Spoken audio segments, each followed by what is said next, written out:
नमस्कार प्यारे विद्यार्थियों, आज हम लोग जो है शिक्षा शास्त्र विषय के अंतर्गत हम लोग पढ़ने जा रहे हैं सकारात्मक प्रेरणा तथा नकारात्मक प्रेरणा से क्या आशय है। सकारात्मक प्रेरणा और नकारात्मक प्रेरणा से क्या आशय है, और इसी में आगे हम जो है ये भी पढ़ेंगे कि शैक्षिक मतलब अभिप्रेरणा की जो है शैक्षिक उपयोगिता क्या है। आज हम लोग इन दो क्वेश्चनों के बारे में पढ़ेंगे। तो हमारा अब शुरू करते हैं। पहला जो है सकारात्मक प्रेरणा और नकारात्मक प्रेरणा, ये आपकी परीक्षा में आने की उम्मीद है। क्वेश्चन बहुत ही महत्वपूर्ण है, इसलिए इसको आप लोग ध्यान से जरूर पढ़ेंगे एक बार।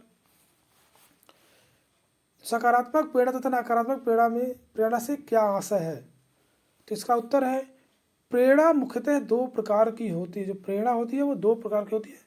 पहली होती है सकारात्मक प्रेरणा और दूसरी होती है नकारात्मक प्रेरणा। इन दो प्रकार की प्रेरणाओं के सामान्य परिचय आपको हम यहाँ पर दिया गया है, जो दे रहे हैं। पहला होता है सकारात्मक प्रेरणा। इसके अंतर्गत या आंतरिक प्रेरणा भी कहते हैं। इसे जो है आंतरिक प्रेरणा कहते हैं या इंटरनल प्रेरणा भी कहते हैं।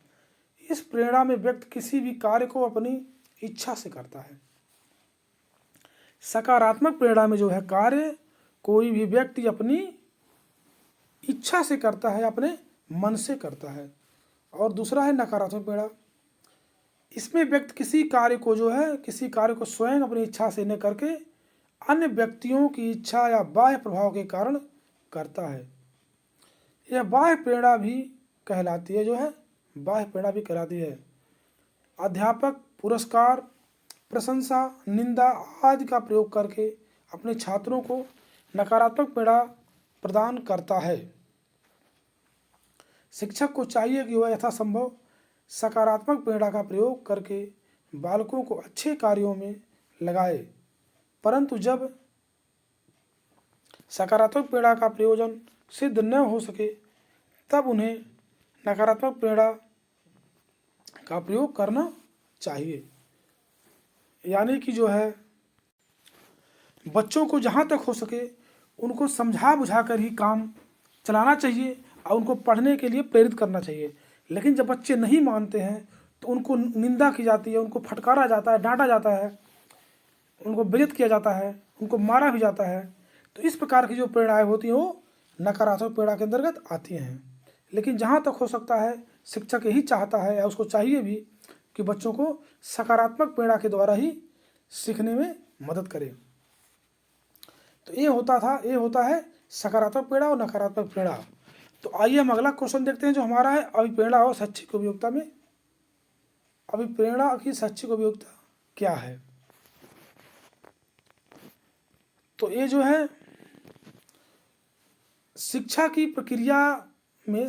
प्रक्रिया में प्रेरणा का स्थान अत्यंत महत्वपूर्ण है। प्रेरणा से ध्यान केंद्रित होता है, रुचि विकसित होती है, सीखने की इच्छा का विकास होता है, प्रेरणा ज्ञान की प्राप्ति में सहायक होता है तथा सामाजिक गुणों का विकास होता है।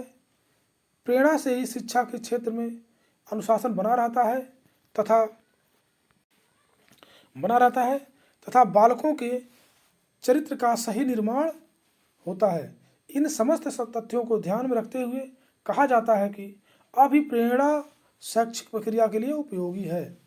यानी कि अभिप्रेरणा का काम ये होता है कि वो बच्चों को किसी प्रकार से भी प्रेरित करके उनको अच्छे कार्यों में लगाया जा सके, उनको अच्छी चीज़ों को सीखने में मदद किया जा सके। तो यही होती है अभिप्रेरणा।